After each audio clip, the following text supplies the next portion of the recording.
तो सभी को भाई गुड आफ्टरनून। आप सभी लोगों को मेरी आवाज साफ सुनाई दे रही है क्या?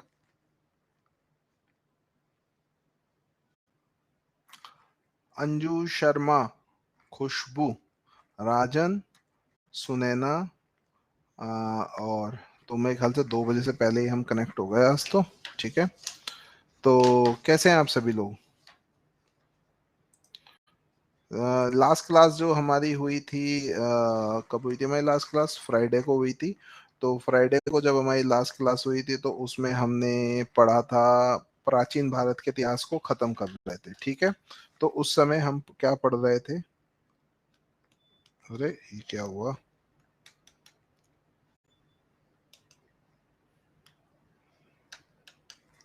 एक मिनट रुकिएगा।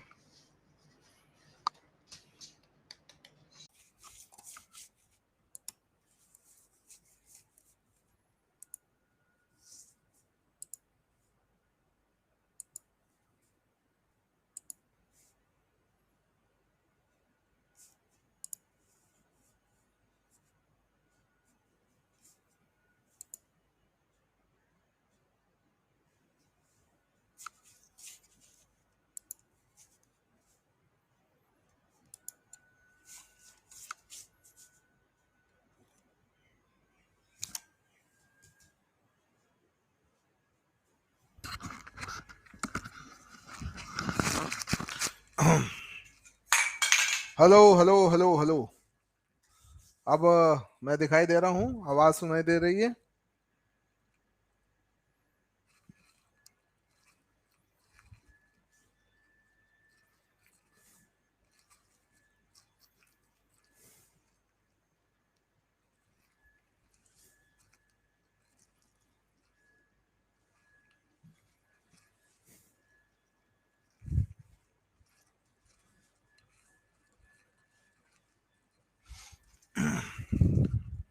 वो जो इसमें ना, जो कंप्यूटर पे पढ़ाता हूँ उसमें ना कई बार ना पेन ना चलना बंद हो जाता है, तो इस वजह से हुआ। चलो ठीक है, बोर्ड पे तो आप लोगों को बहुत अच्छा लगता है।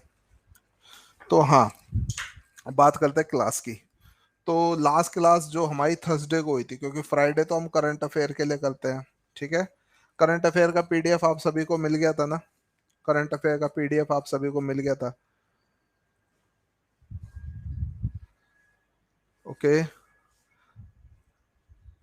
आवाज, ऑडियो और वीडियो दोनों क्लियर है ना? ऑडियो वीडियो दोनों क्लियर है? क्योंकि एक बच्चा कह रहा है मुझे नहीं आ रही आवाज। जो क्लास लाइव आया होगा उसको मिल गई होगी, और बाकी जो है ना आपको क्लास, उसकी पीडीएफ आपको उसके साथ अटैच मिल गई थी। ठीक है, चलो। तो आज का हमारा जो टॉपिक है ना, बिहार के प्राचीन इतिहास को हम समाप्त करेंगे। ठीक है, सो इसमें मैं आपको जो पढ़ा रहा था, ठीक है,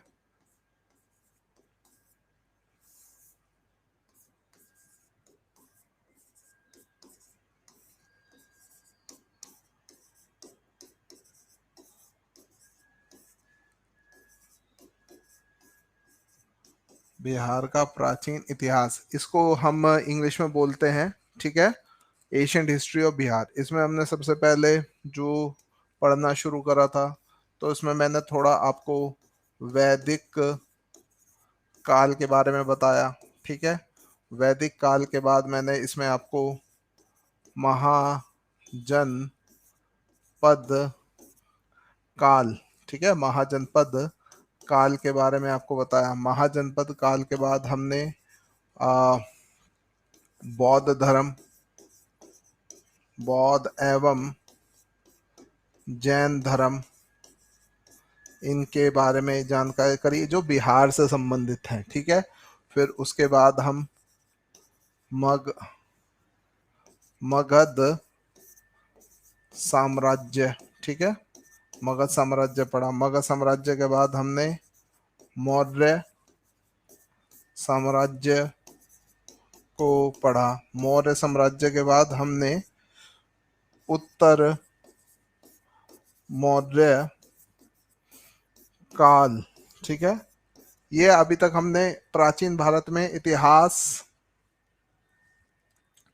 हमने पढ़ा, अरे मैंने केवल ये मैं बता रहा हूँ, ये टॉपिक हमारे हो चुके हैं, सही कह रहा हूं ना मैं? ये टॉपिक हमारे कवर हो चुके हैं। ठीक है। अब अब एशियंट हिस्ट्री का जो अंतिम भाग होता है, वैसे अगर मैं पूरे भारत के इतिहास की बात करूं तो पूरे भारत का इतिहास आपका सिंधु घाटी, ठीक है, ये केवल समझाने के पॉइंट ऑफ से हो और कुछ नहीं, सिंधु घाटी सभ्यता से शुरू होता है और हर्षवर्धन तक चलता है, ठीक है, हर्षवर्धन। ठीक है। अब हमारे पास केवल दो ही टॉपिक रह गए हैं प्राचीन भारत के इतिहास में, एक तो गुप्त वंश और दूसरा आपका हर्षवर्धन। वैसे हर्षवर्धन का जो संबंध था हरियाणा वाले क्षेत्र से था, लेकिन इसके समय में एक बौद्ध भिक्षु आया था, उसके बारे में इस वजह से उसकी चर्चा में थोड़ी सी करनी पड़ेगी। अच्छा ये बताओ आप में से, गुप्त वंश हम पढ़ रहे थे, बिल्कुल मेरे को याद है गुप्त वंश हम पढ़ रहे थे। और ये बताओ जरा कि विश्व का सबसे पहला गणतंत्र कौन सा था? क्योंकि मैं कुछ क्वेश्चन देख रहा था, मैं क्वेश्चन पूछता हूँ आप लोगों से, क्योंकि आप लोग भी मेरे से बहुत क्वेश्चन पूछते हो। ये बीपीएससी 66वीं परीक्षा में आया था, ठीक है। विश्व का सबसे प्रथम गणतंत्र कौन था, नाम बताएं। वैशाली नहीं था, वज्जी था। वज्जी, वज्जी महाजनपद था, उसकी राजधानी आपकी क्या थी? उसकी राजधानी वैशाली थी, ठीक है। हाँ। चलो एक प्रश्न का और उत्तर दीजिएगा, मगध की प्रथम राजधानी क्या थी? मगध की, मैं देखूं तो आपके दिमाग में कितनी चीजें घुसी हैं। मगध की प्रथम राजधानी क्या थी? हम्म।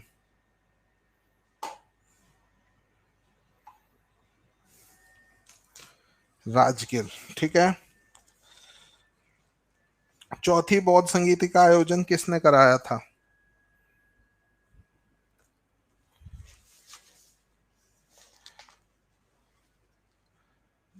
चौथी बौद्ध संगीति का आयोजन किसने करा था? चौथी चौथी चौथी, अशोक बच्चे तीसरी था।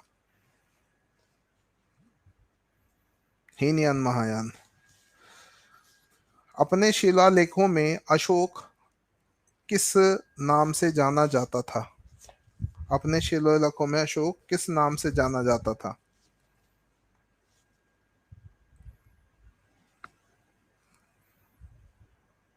अरे वेरी गुड।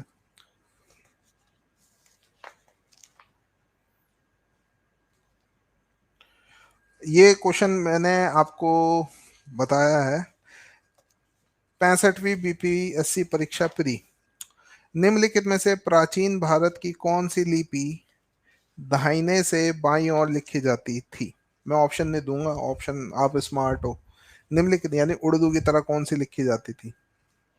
निम्नलिखित में प्राचीन भारत में कौन सी लिपि दाहिने से बाएं की ओर लिखी जाती थी? अरे वेरी गुड निभा मैम, बहुत अच्छे।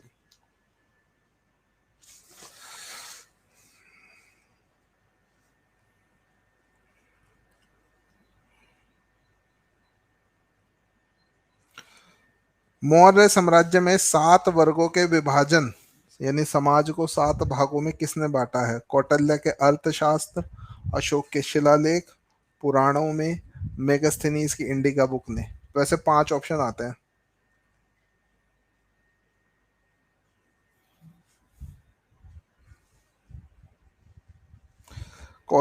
63वीं बीपीएससी कौटिल्य पुस्तक अर्थशास्त्र किस विषय पर आधारित है?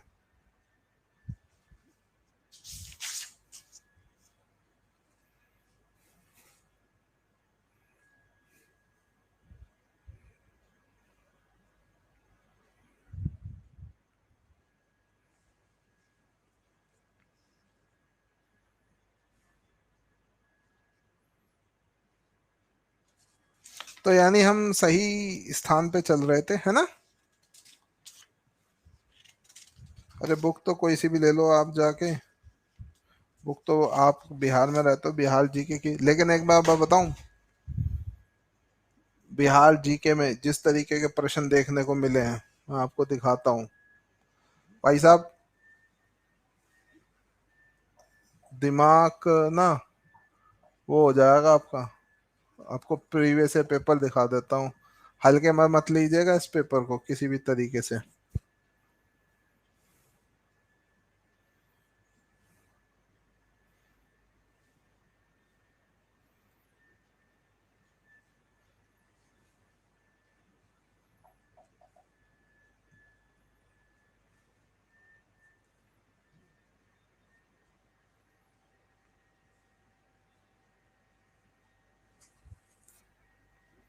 ये भी जो 12 फरवरी को हुआ है, ठीक है।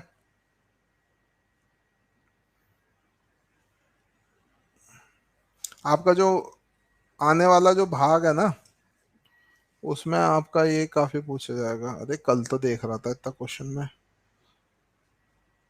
ये ऐसे पेपर डाउनलोड कर लीजिएगा, ठीक है, पेपर डाउनलोड कर लीजिएगा आपको। अभी एक सेकंड रुक जाइए। ये बीपीएससी का पेपर है, देखो, इकोनॉमी, ठीक है, इकोनॉमी पर बेस्ड।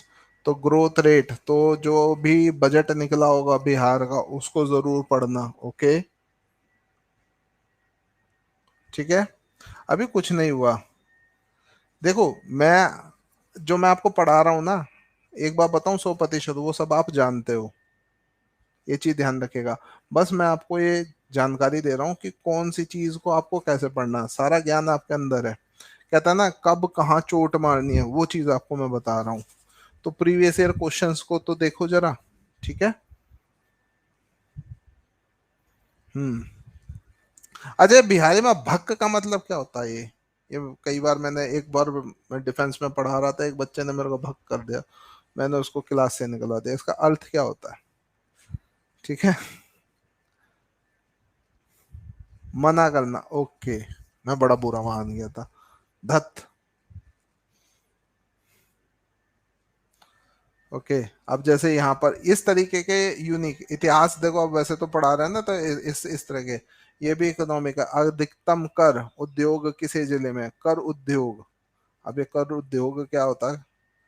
स्वदेशी मूवमेंट, ये तो आपका इसमें आ गया। मतलब जो आपका जीके भी पूछा जाता है ना, वो आपका बिहार से रिलेटेड करके पूछ लेते हैं ज्यादातर। अ, जैसे ये देखो, a sannyasi who came to that district after India Fiji carrying copy of Tulsidas, तो वो कौन आए थे लेके? यानी किसी महान हस्ती की बात पूछ लिया। या नमक सत्याग्रह के दौरान किसने बिहार उसका कारण क्या था? तो इस तरीके से आपसे क्वेश्चन पूछे जाएंगे, ओके। तो ये आप डाल लीजिएगा, बीपीएससी प्रीवियस पेपर, गूगल पे कई सारे लिंक आ जाएगी, वो आ जाएंगे, ओके। अरे कुछ नहीं, मैंने क्या करा, मैंने बस गूगल पे ये तो लिखा, बीपीएससी प्रीवियस पेपर अड्डा 24/7, तो आपको आ जाएगा, ठीक है। और भी हैं लेकिन वो दूसरी ऑर्गेनाइजेशन का, तो उसको मैं यहाँ दिखा नहीं सकता, ओके। सो बिहार का प्राचीन इतिहास, इसमें हम पढ़ रहे थे गुप्त वंश के बारे में। गुप्त वंश, अब जल्दी से बताओ, गुप्त वंश का जो मैंने आपको टाइम पीरियड बताया था, वो कितना बताया था? गुप्ता डायनेस्टी, क्या बताया था गुप्त वंश का टाइटल मैंने?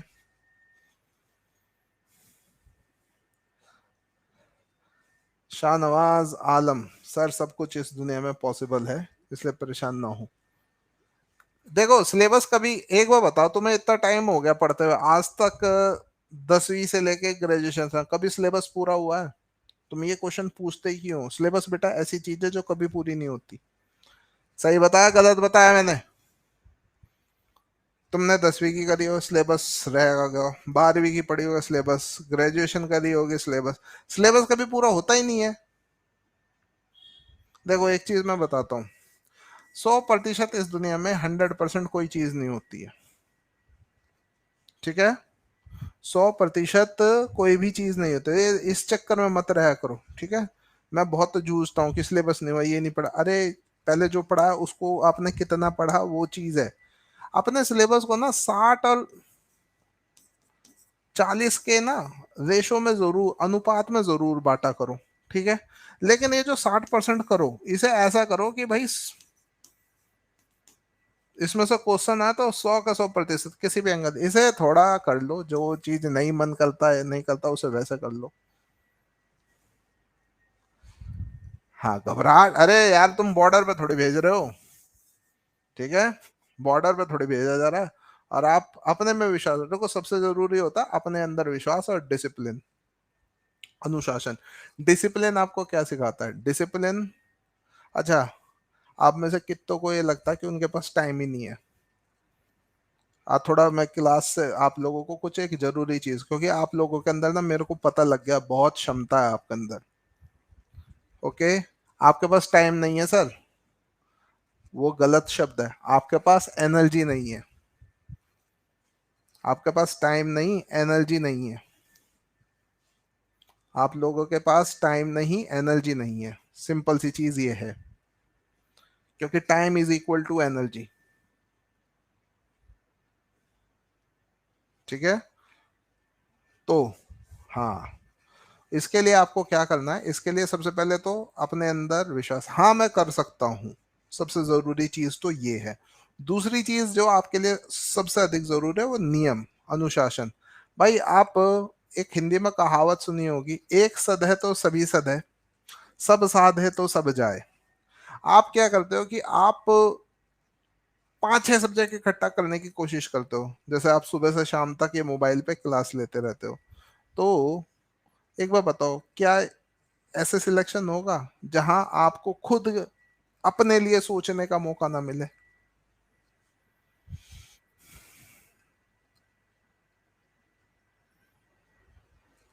सब कुछ मैनेज होएगा।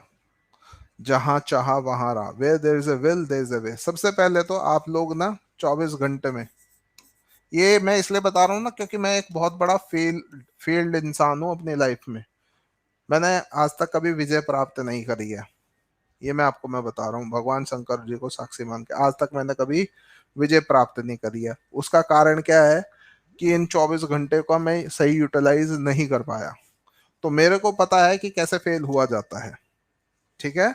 मेरे को पता है कि कैसे फेल हुआ जाता है। अपना सबसे पहले इन 24 घंटे आपकी एनर्जी है। अब एनर्जी आती कहां से है? एनर्जी आती है सोने से, यानी नींद। ठीक है। एनर्जी इससे आती है। आपका जो सोने का टाइम है 6 से 7, इससे कम नहीं होना चाहिए, 7 से ज्यादा नहीं होना चाहिए पूरा। और रात को 11:30 के बाद आपको ना मोबाइल चलाना है, केवल आपको सोना, ना कोई बाबू सोना। ठीक है, ये चीज है। हाँ। ठीक है। अगर आप सोओगे नहीं ना तो आप चीज कुछ नहीं कर पाओगे। ये मैं बहुत पता, क्योंकि अगर आप नींद नहीं लोगे ना तो आपके अंदर वो एनर्जी नहीं रहेगी, आप बड़े उदासीन से रहोगे। सुबह अपने दिन की शुरुआत जब भी करें, अब बाकी 24 में से 7 घटा दो तो आपके पास बचते हैं 17 घंटे। कभी देखो इसमें, अब 17 घंटे में अगर आप अपने लिए 5 घंटे केवल स्टडी के निकालते हैं ना, तो आपको इस दुनिया में कोई भी नहीं रोक सकता। इस 5 घंटे में 2 घंटा ऑनलाइन क्लास करो, 2 घंटा अपना पढ़ो, 1 घंटा प्रैक्टिस करो, और कुछ नहीं चाहिए आप लोगों को। और बाकी इस टाइम बल्ले बल्ले डांस करो, क्योंकि जब तक एंजॉय नहीं करोगे तब तक अच्छा भी नहीं लगेगा। 1 PM जो सोने वाले होते हैं ना, वो कभी जीवन में कामयाब नहीं होंगे, ध्यान रखना।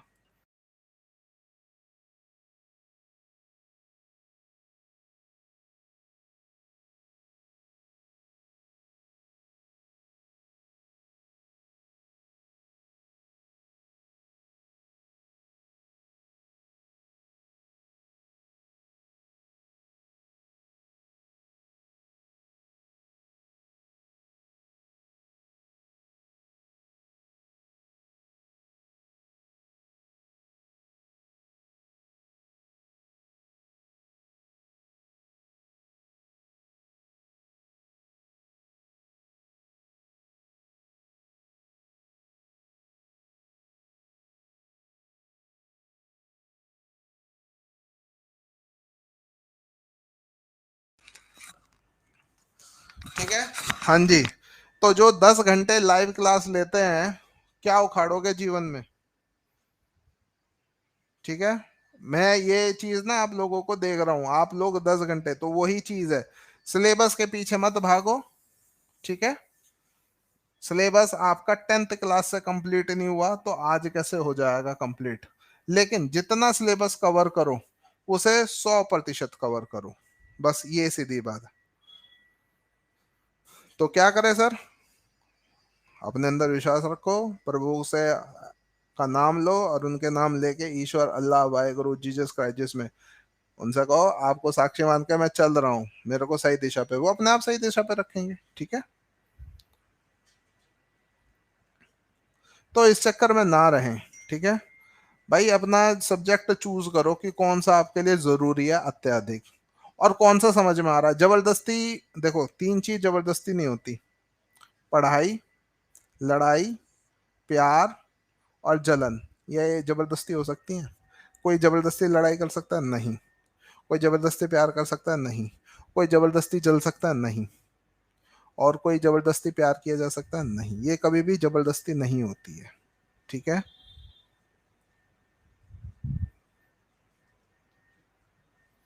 अरे वो प्यार हो जाता, वो एक, ऐसा तो बहुत होता है, लेकिन जबरदस्ती प्यार दो तरफा होता है।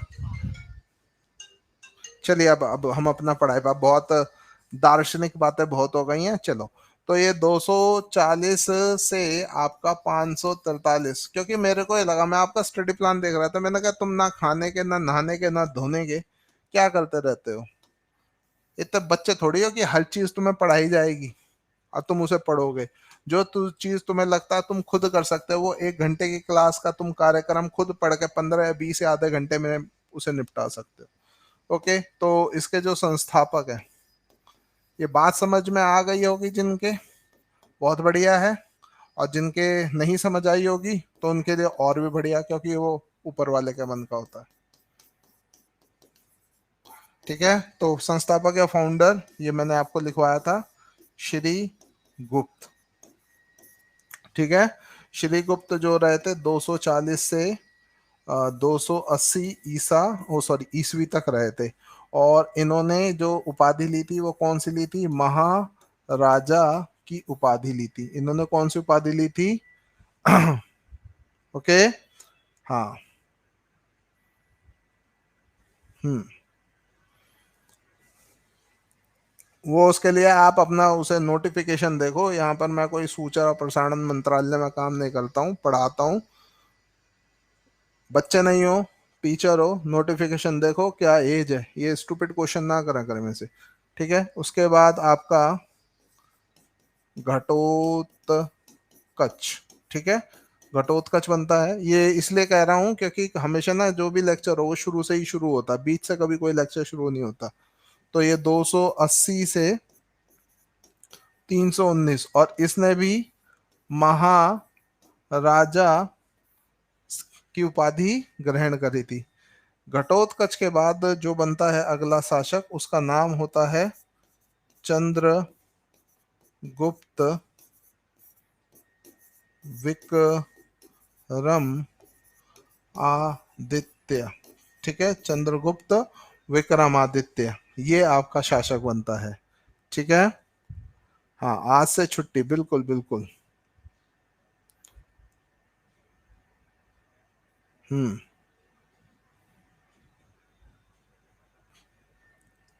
चंद्रगुप्त, सॉरी, चंद्रगुप्त विक्रमादित्य लिख दिया गलती से मैंने, इसे काट दीजिएगा, चंद्रगुप्त प्रथम। तो जो चंद्रगुप्त प्रथम है, ये 319 से आपका 335 ईस्वी तक इसका शासन रहा। अच्छा, इसने गुप्त वंश के साम्राज्य को बढ़ाया था, इसी वजह से इसको क्या बोला जाता है? चंद्रगुप्त फर्स्ट को दी। और ये जो मेरा लेक्चर है ना, ये आपको जीके में काम आएगा। The real national, okay, the real founder of Gupta dynasty.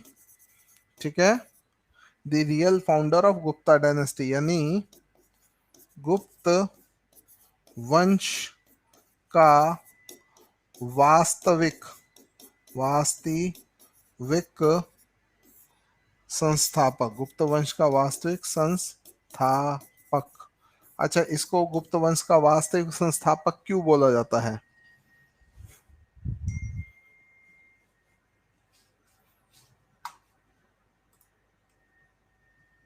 हम्म,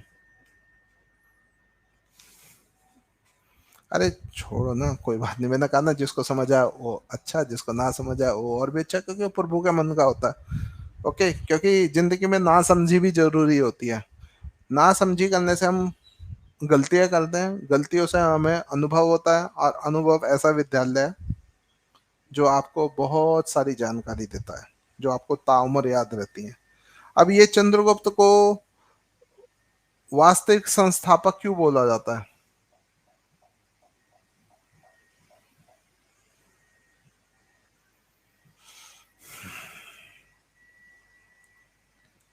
चंद्रगुप्त को वास्तविक संस्थापक क्यों कहा जाता है? ठीक है, क्योंकि जब गुप्त वंश का उद्भव करा था श्रीगुप्त ने, ठीक है, श्रीगुप्ता, ठीक है,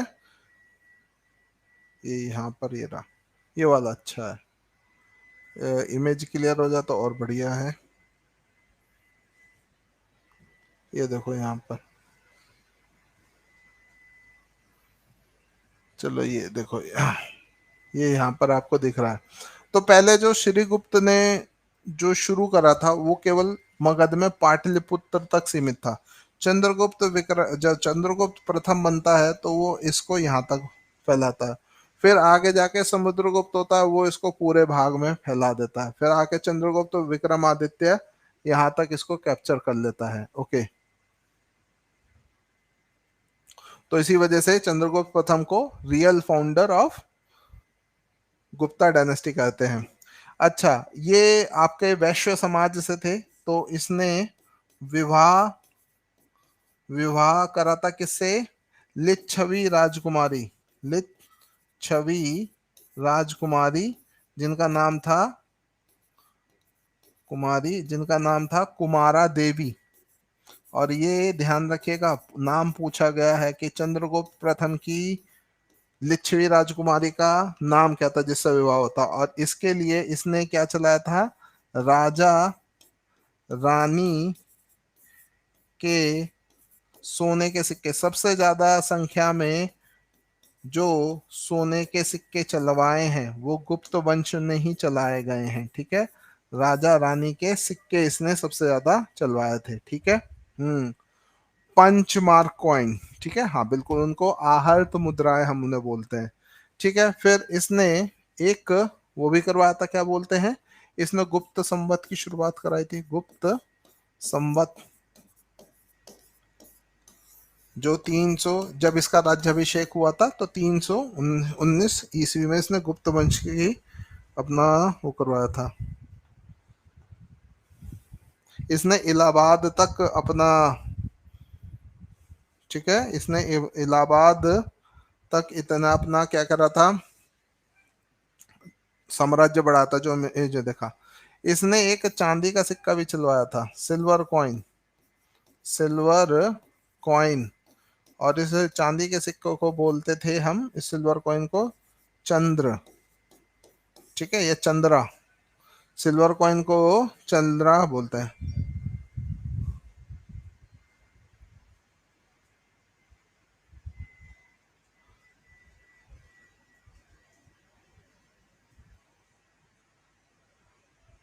गुप्त संवत मतलब साधना मैम, जब ये 319 में राजा बना था तो इसने एक कैलेंडर शुरू किया था जो आपका 319 एडी से शुरू होता है। ओके, संवत का मतलब होता है कैलेंडर। तो 2023 में आप 300 ईयर्स ऐड करोगे तो कितना हो जाएगा 2023 में? 2323 हो जाएगा। 2323 में आप 19 साल और जोड़ दो, 33 और 42, तो 3242 गुप्त संवत या गुप्ता एरा के अकॉर्डिंग ये कौन सा साल चल रहा है? 2342वां वर्ष चल रहा है। कौन सा वर्ष चल रहा है? 2342। और ये बताओ हमारा जो नेशनल कैलेंडर है वो कौन सा है? नेशनल कैलेंडर का नाम बताएगा कोई? नेशनल कैलेंडर का नाम बताएगा कोई? नेशनल कैलेंडर कौन सा है? उसके हिसाब से कौन सा साल चल रहा है?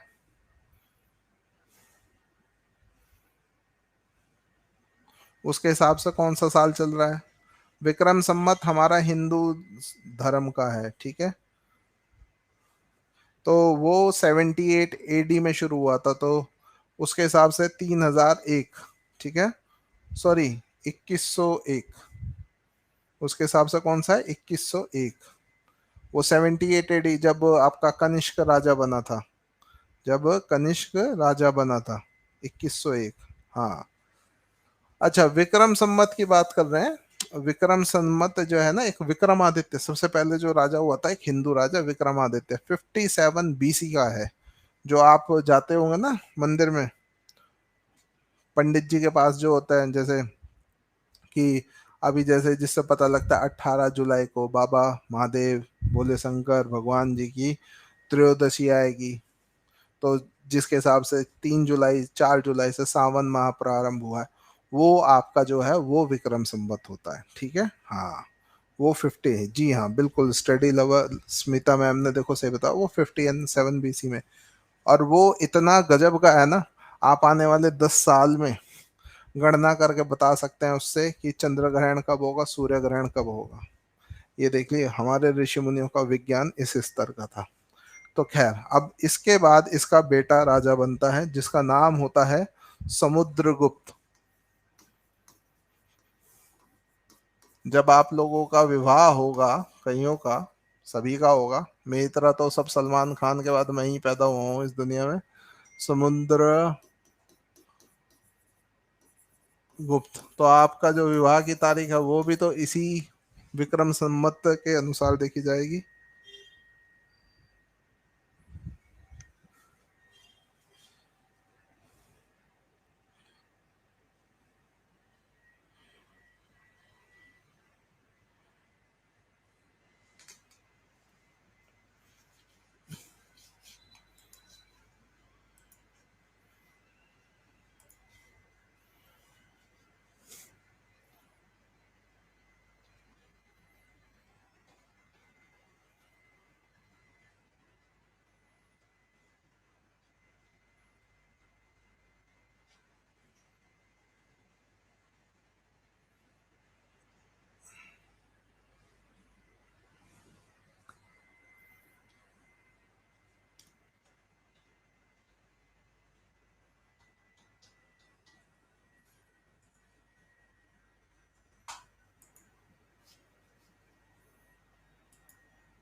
ठीक है।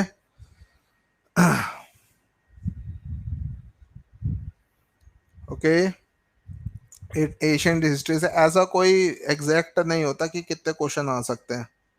ओके, मैंने क्यों करी, क्यों नहीं करी, मैं मंगला हूं, आप समझते हो मंगला का मतलब क्या होता है, मांगलिक हूं मैं, उच्च का। ठीक है, चलिए अब आते हैं इसमें। तो समुद्रगुप्त, तो समुद्रगुप्त का जो शासन काल है 335 ईस्वी से आपका, अरे कितना है, 375, ठीक है, 375 ईस्वी तक है, ठीक है, 375 ईस्वी तक है। ओके, तो सबसे पहले एक इतिहासकार हैं जिनका नाम है V.A. स्मिथ, ठीक है। वी ए स्मिथ ने समुद्रगुप्त को क्या कहा है, भारत का नेपोलियन। देखिए, हमारा नेपोलियन समुद्रगुप्त के के हजारों साल बाद पैदा होता है, लेकिन एग्जाम्पल हम इसे नेपोलियन का, क्योंकि हमारा इतिहास जो है वो किसने लिखा है, अंग्रेजों ने, नेपोलियन ऑफ इंडिया। ओके, तो नेपोलियन,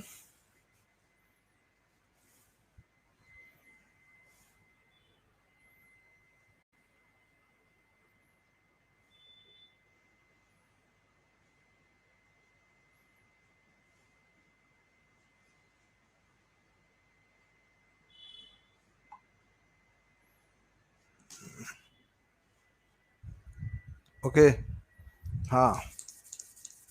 अरे खैर कोई नहीं, थोड़ा हंसी मजाक भी होना चाहिए, जीवन में कम टेंशन है। तो भारत का नेपोलियन कहा जाता है, भारत का नेपोलियन। जितना एग्जाम के बारे में सोचोगे ना उतना प्रेशर में आओगे, और ध्यान रखिएगा प्रेशर में सारी चीजें क्या होती है, खराब हो जाती है। अरे छोड़ो ना, बोलने दो, छोड़ो ना। राम राम जी, राम राम। ठीक है, अब इसे भारत का नेपोलियन क्यों बोला जाता है, सबसे बड़ा क्वेश्चन तो ये आता है। क्योंकि ये पहला शासक था जिसने ना दक्षिण भारत पर विजय प्राप्त करी थी। ठीक है, ये क्या था, रुक जाइए एक सेकंड में आपको बताता हूँ।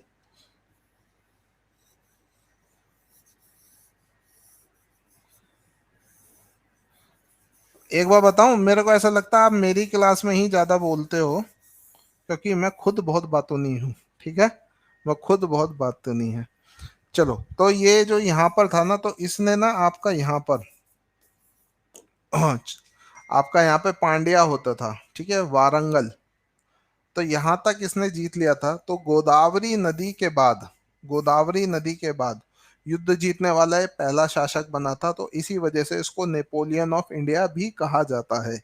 इसी वजह से इसको क्या बोला जाता है, नेपोलियन ऑफ इंडिया कहा जाता है। अच्छा, दूसरी चीज, इसकी माता जी का नाम क्या था, इनकी माता जी का नाम बता सकते हो समुद्रगुप्त की?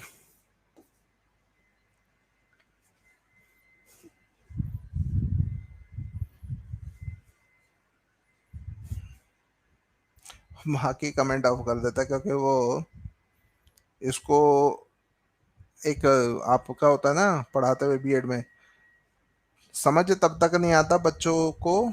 आप मतलब आप तो मेरे से मतलब ज्यादा छोटे नहीं होंगे, लेकिन मेरे लिए तो स्टूडेंट हो। जब तक गुरु और शिष्य में ना कोई विश्वास ना हो, ये वाला कनेक्शन ना हो, जब तक, अगर मैं आपसे बात नहीं करूंगा तो आप मेरी सुनोगे ही नहीं। ठीक है, और कुमारा देवी कौन थी? कुमारा देवी एक लिच्छवी राजकुमारी थी। तो ये अपने आप को इसने को उपाधि दी थी। ठीक है, उपाधि यानी टाइटल दिया था। और वो टाइटल क्या दिया था, लिच्छवी दौहित्र। ठीक है, लिच्छवी दौहित्र का इसने टाइटल दिया था। लिच्छवी दौहित्र का मतलब है लिच्छवियों का वंशज, ग्रैंड सन ऑफ लिच्छवी। ठीक है, लिच्छवी दौहित्र। कितने स्लाइड हुए हैं सर? अभी तो दो ही स्लाइड हुए, तुम्हें पता नहीं है कि मैं इतना रो धो के पढ़ाता हूँ।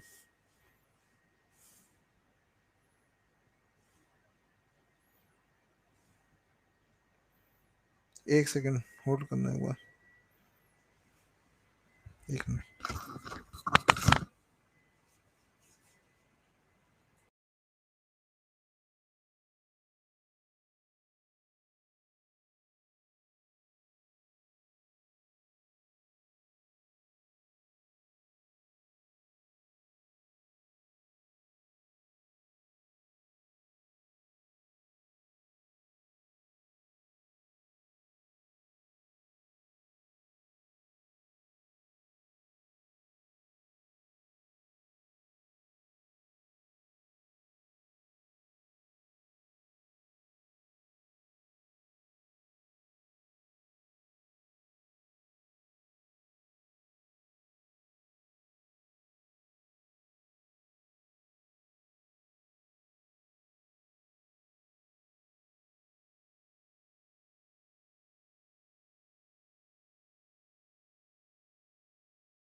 सॉरी, वो कुछ ना कंप्यूटर में इशू हो गया था, इस वजह से मैं आपको रुक गया था। तो इसको लिच्छवी दोहित्र के नाम से भी जाना जाता है। अशोक के बेटे और बेटी का नाम क्या था? अशोक के बेटे और बेटी का नाम, क्योंकि अगर आपसे पूछा जाए सिलोन या सिन्हल में अशोक ने बौद्ध धर्म के लिए किसको भेजा था, प्रचार के लिए किसको भेजा था?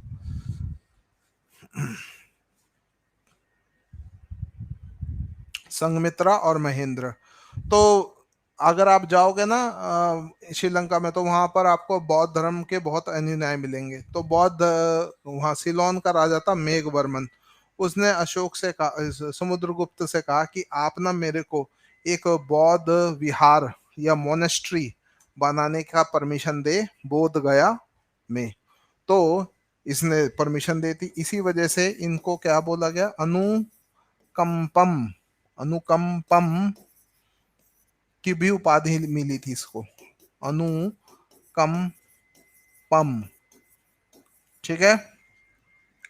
अच्छा, लव कुश कौन थे? ओके, लव कुश कौन थे? लव कुश कौन थे? लव और कुश कौन थे? सीता माता के पुत्र, राम पुत्र, हाँ बिल्कुल। तो उन्होंने कोई घोड़ा पकड़ा था? उन्होंने कोई, दोनों ने घोड़ा पकड़ लिया था कोई?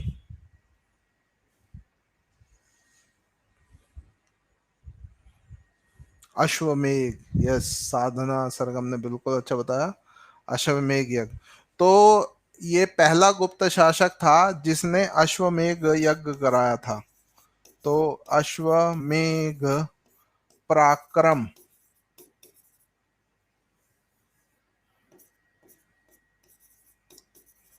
ठीक है, अश्वमेघ पराक्रम की भी इसे उपाधि मिली थी। ठीक है। अगर आप इलाहाबाद जाओगे ना, तो इलाहाबाद यानी आज का प्रयागराज, ठीक है, उस समय तो प्रयाग, इसी के समय में प्रयागराज नाम रखा गया था उस जगह का। ओके, इलाहाबाद बाब बाद लिख दिया, ये अकबर ने अल्लाहाबाद नाम कर दिया था। तो प्रयागराज, प्रयागराज में इसने क्या लिखवाया था? प्रयाग प्रशस्ति पत्र। क्या लिखवाया था? प्रयाग प्रशस्ति पत्र लिखवाया था। ठीक है, हाँ, प्रयाग प्रशस्ति। अरे प्रयाग प्रशस्ति पत्र संस्कृत की चंपू शैली में, ठीक है, संस्कृत की चंपू शैली में लिखा हुआ है, चंपू स्टाइल में लिखा हुआ है। और इसको लिखने वाले व्यक्ति का नाम है हरिशेन। इसको लिखने वाले व्यक्ति का नाम क्या है? हरिशेन।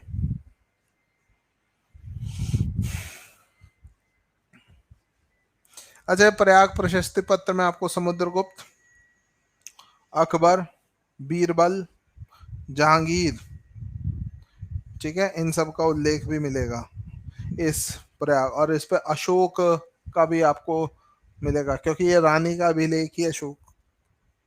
ठीक है। अच्छा, समुद्रगुप्त एक वाद्य यंत्र बजाता था। वाद्य यंत्र, माता सरस्वती का जो है, इसको वीणा बजाते हुए दिखाया गया है। और ये ना, समुद्रगुप्त जो था, ये कविता भी लिखता था। तो इसको एक और उपाधि मिली हुई थी, कवि राज। भाई उपाधि ही लेते रहे थे क्या? ठीक है, कवि राज। ठीक है, ये किन्हें उपाधि मिली थी?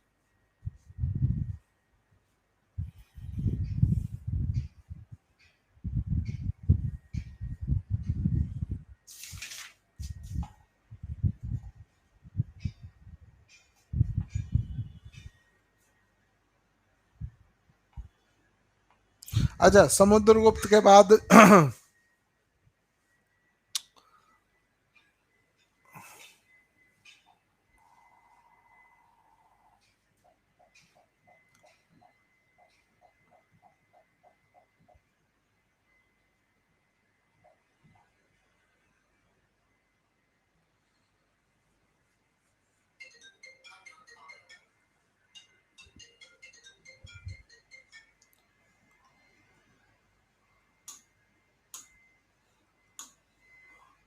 इमेज कहाँ गई?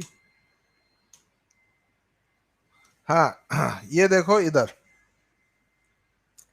तो समुद्र, ये पिंक वाली लाइन ना समुद्रगुप्त ने जीत ली थी, जो मैंने आपको बताया पल्लवास तक इसने जीत लिया था, कांचीपुरम तक इसने जीत लिया था। अब यहाँ पर ना दो और छोटे छोटे राजा होते थे। एक था वेस्टर्न सरताप, जिनके जो शासक होते थे जिनको शक बोला जाता था। क्या बोला जाता था? शक। इनको वेस्टर्न सरताप बोला जाता था। ये आगे चलकर गुज्जर प्रतिहार के नाम से जाने गए, जिनके नाम पर गुजरात शब्द आपका आया है। ठीक है। हाँ। और ये आपका वटकाश था। अब क्या था ना, आपका समुद्रगुप्त के बाद उसका बेटा रामगुप्त राजा बनता है। ठीक है। तो रामगुप्त का युद्ध होता है इन के साथ, क्योंकि उज्जैन को अपने कब्जे में लेना था, क्योंकि उज्जैन से फिर समुद्र के रास्ते व्यापार अरब के लोगों के साथ हो पाता था। अब यहाँ पर जो है ना, रामगुप्त वो हार जाता है, और रामगुप्त एक बहुत ही शर्मनाक संधि करता है, जिसमें वो अपनी विवाहिता यानी अपनी धर्मपत्नी को दुश्मन के खेमे में भेजता है। तो यहाँ पर जो उसका छोटा भाई होता है चंद्रगुप्त, वो बड़ा नाराज होता है कि भाई ऐसे क्या, तो वो रामगुप्त को मार देता है और शकों को पराजित करता है और उसकी विधवा से विवाह करता है। और फिर यहाँ से कहानी शुरू होती है किसकी? चंद्रगुप्त द्वितीय की। और वो जो इन शकों को यानी ये वेस्टर्न सल्ताप को आपका पराजित कर देता, हरा देता है ना, तो इसलिए वो अपने आप को कौन सी उपाधि देता है? चंद्रगुप्त विक्रमादित्य की उपाधि देता है। किसकी उपाधि देता है? चंद्रगुप्त विक्रम आदित्य की उपाधि देता है। बिल्कुल पल्लवी मैम, आप सही कह रहे हो। मैं आपका ये पढ़ रहा कि मैं पढ़ रहा चंद्रार्ड की ड्यूटी कौन सी, मेरे दिमाग में वो ड्यूटी कौन सी पढ़ानी है मेरे को। ओके चलो। तो इसके बाद आपका आता है चंद्रगुप्त द्वितीय। और शकों को पराजित करने के बाद इसने उपाधि ली थी विक्रम आदित्य की उपाधि ली थी। ठीक है। ये चंद्रगुप्त का जो शासन काल है वो 475 ईस्वी से सॉरी 375 ईस्वी से 415 ईस्वी तक रहा। 375 ईस्वी से 415 ईस्वी तक इसका क्या रहा? ये शासन काल रहा। ठीक है। इसके शासन काल को भारत का स्वर्ण काल कहा जाता है। स्वर्ण काल, भारत का स्वर्ण काल कहा जाता है, क्योंकि यहाँ पर इस समय हमारे बाजारों में सबसे ज्यादा सोना चलता था, जिनको दिनार कहा जाते थे। ये क्लास किस सब्जेक्ट का है? Very nice question.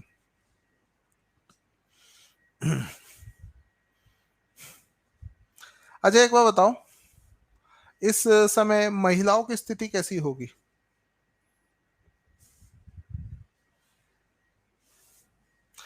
इस समय महिलाओं की स्थिति कैसी होगी? महिलाओं की अच्छी होगी, बुरी होगी, कैसी होगी? दुखदाई, हाँ जी। दयनीय, बिल्कुल अच्छी नहीं होगी, क्योंकि इसी के समय में एक एरन अभिलेख मिलता है। ठीक है। इस समय समझिएगा कि सती प्रथा, अगर कभी क्वेश्चन आया ना कि सती प्रथा के बारे में हमें लिखित साक्ष्य कहाँ से प्राप्त होता है, सती प्रथा, तो वो गुप्त वंश से ही प्राप्त होता है। ठीक है। तो महिलाओं को क्या कहते हैं, कोई अधिकार नहीं था, पढ़ने का तो था ही नहीं। ठीक है। और एक बात बुरी लगेगी कि जैसे मुस्लिम्स को कहते हैं कि वो 4 शादियां कर सकते हैं, हिंदुइज्म में तो ऐसा कोई था ही नहीं, कोई कितनी भी शादी कर सकता था।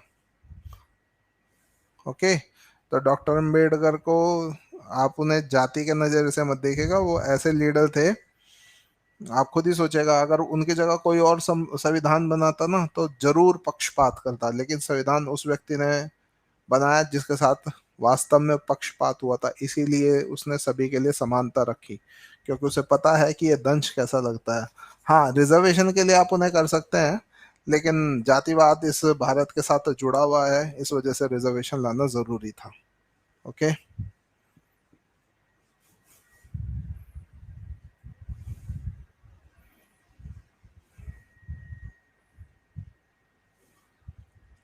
हाँ।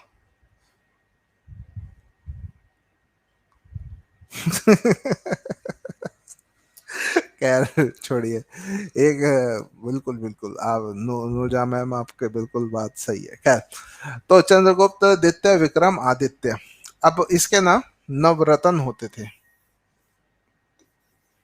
इसके नवरत्न होते थे।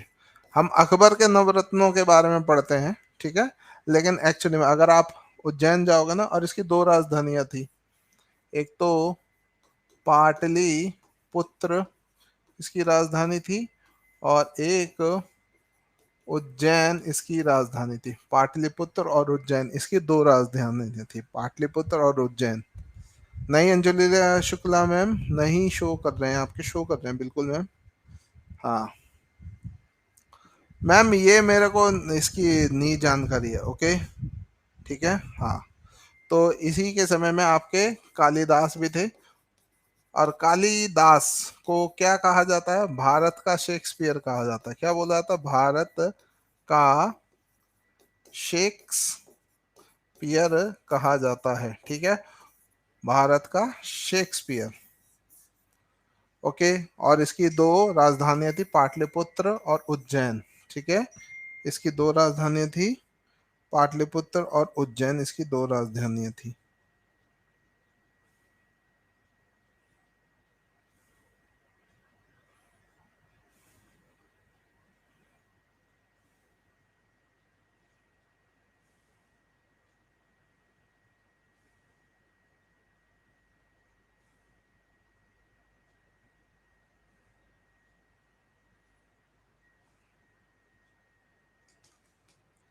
ओके, टाइम ओवर सर, अभी बस 1 मिनट। इनके समय में एक चीनी यात्री आया था 399 एडी में, ठीक है, जिसका नाम था फायान, फहायान, ठीक है, फायान, ठीक है। तो आज के लिए इतना ही, फीडबैक जरूर भरिएगा, ठीक है। घंटे बज गई, चलिए। आप लोगों की क्लास में एक चीज मैं बताऊं, you are very lovable people, आप बहुत ही प्यारे लोग हो, कसम से आपकी क्लास में टाइम का पता नहीं लगता, और बहुत ही मैं सुकून से पढ़ाता हूँ आपकी क्लास में। आपको लगता होगा मैं आपके प्रश्नों से परेशान होता हूँ, लेकिन आपकी क्लास में एक अजीब सुकून सा मिलता है, बड़ी आवाज में ही लगता होगा आपको, ठीक है। तो खुश रहें, मुस्कुराते रहें, और बाबा महादेव का आशीर्वाद आपके इस सर पे बना रहे, आप अपने जीवन में प्रगति करें, खूब उन्नति करें। जय हिंद, जय भारत।